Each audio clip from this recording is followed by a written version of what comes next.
Students हम बात करेंगे स्केलर मल्टीप्लिकेशन इन स्पेस, मतलब हम वेक्टर्स के हवाले से बात कर रहे हैं कि वेक्टर्स की स्केलर मल्टीप्लिकेशन को हम कैसे एक थ्री डायमेंशनल सिस्टम में पढ़ सकते हैं। स्पेस मींस कि हमारे पास थ्री डायमेंशंस आ रही हैं जिसमें कि एक्स एक्सिस हमारे पास आता है, वाई एक्सिस आता है और जी एक्सिस आता है। ठीक है, मतलब ये थ्री डायमेंशन कहाँ पर हम देख सकते हैं फिजिकली।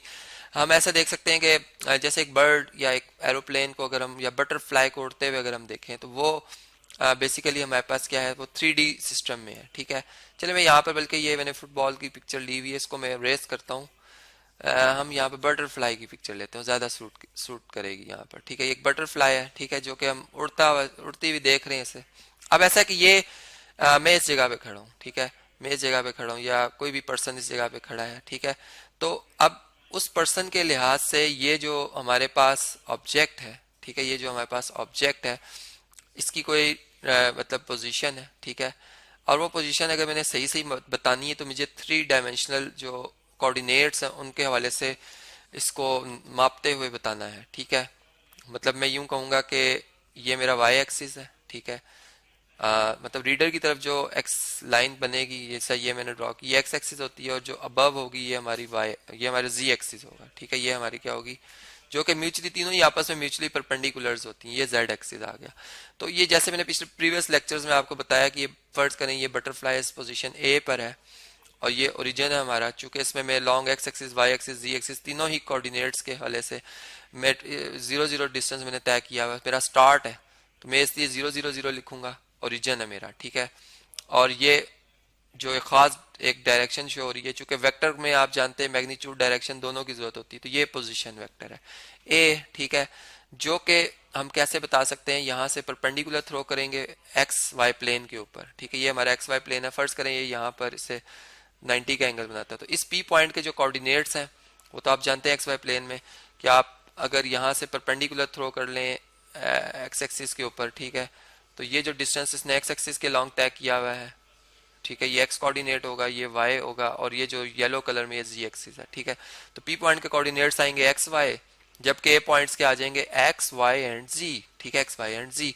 तो ये हमारे पास कोऑर्डिनेट्स आ गए। अब हम यूं बात करें कि एक वेक्टर को इसकी स्केलर मल्टीप्लीकेशन कर रहे हैं, मतलब जैसे एक फोर्स है वो थ्री डायमेंशनल स्पेस में हम लगा रहे हैं। जैसे मैं कहता हूँ फोर्स F1 वेक्टर है, ये है 2i plus 4j plus 7k। ठीक है, अब ये जो यूनिट वेक्टर्स हैं ये सारी इनकी बातें मैं आपको बता चुका हूँ कि ये मतलब ऐसे डायरेक्शनल वेक्टर होते हैं जिनकी मैग्नीट्यूड 1 होती है। ठीक है, तो इसी से हम मुतय्यन करते हैं कि अच्छा जो हमने फोर्स लगाई है या वेक्टर जिसकी हम बात करें वो इस आई से कितना टाइम बिगर है या स्मॉलर है। मतलब सिर्फ लॉन्ग एक्स एक्सिस अगर मैं 2 यूनिट चलाऊं तो मैं 2i लिखूंगा, अगर वाई एक्सिस के लॉन्ग में 5 यूनिट चलाऊं तो 5j लिखूंगा। ठीक है, अगर 1 यूनिट चलाऊं तो 1j लिखूंगा। इस तरह से हर एक्सिस के लॉन्ग में इन यूनिट वेक्टर से मैग्नीट्यूड बता रहा होता हूँ और डायरेक्शन को इंडिकेट कर रहा होता हूँ, क्योंकि थ्री कोऑर्डिनेट्स तीनों में बताना होता है कि इसके लॉन्ग कितना, इसके लॉन्ग कितना कितना मैं चला हूँ। सही है, बात समझ गए।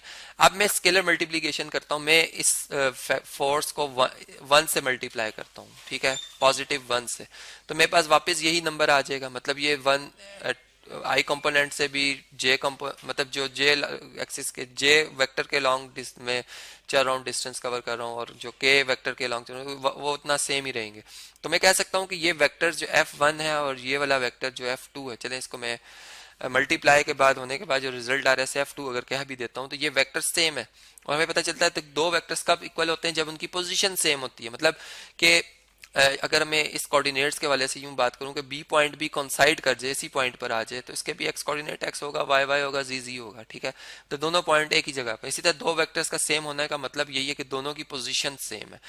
दोनों के अगर वो थ्री डायमेंशनल स्पेस में है तो तीनों कंपोनेंट्स इक्वल हैं, अगर वो टू डायमेंशनल स्पेस में तो दोनों कंपोनेंट्स इक्वल हैं। ठीक है, बात समझ गए आप। इसी तरह अगर मैं इस फोर्स को F1 फोर्स को -1 से मल्टीप्लाई कर देता, -1 से स्केलर से मल्टीप्लाई कर देता, तो इसके हर हर कंपोनेंट जो है उसकी डायरेक्शन मतलब उसके साथ साइन जो है नेगेटिव आता है। मतलब जे आई एक्सिस के लॉन्ग भी ये -2 चला है, जे एक्सिस के लॉन्ग भी, मतलब वाई एक्सिस के लॉन्ग भी -4 और जी एक्सिस के लॉन्ग भी -7। तो जो कि अगर मैं F1 और F2 को अगर आपस में अगर ऐड करूं, यानी -1 से F1 को मल्टीप्लाई करने के बाद फर्स्ट करें ये -F1 आता है वेक्टर, अगर मैं इनको हेड टू टेरू से ऐड करूंगा तो देखें आई कंपोनेंट आई में जब ऐड होगा मतलब एक्स कंपोनेंट आपस में ऐड होंगे, मतलब आई एक्सिस के लॉन्ग जो इन वेक्टर के लॉन्ग जो डिस्टेंस तय हुआ है वो जीरो हुआ है, ठीक है। इसी तरह जे के लॉन्ग भी जीरो हो जाएगा और के वेक्टर के साथ भी जो डिस्टेंस कवर किया हुआ वो जीरो हो जाएगा। तो इस तरह ये zero zero zero zero vector बन जाएगा। जीरो वेक्टर बन जाएगा इसका मतलब ये दोनों वेक्टर्स एक दूसरे के एडिटिव इन्वर्सेस हैं, ये इसका नेगेटिव वेक्टर है, ठीक है। स्केलर मल्टीप्लिकेशन में हमने देखा। फिर इसी तरीके से अगर मैं एक वेक्टर को मतलब 2 से मल्टीप्लाई कर देता हूँ, ठीक है।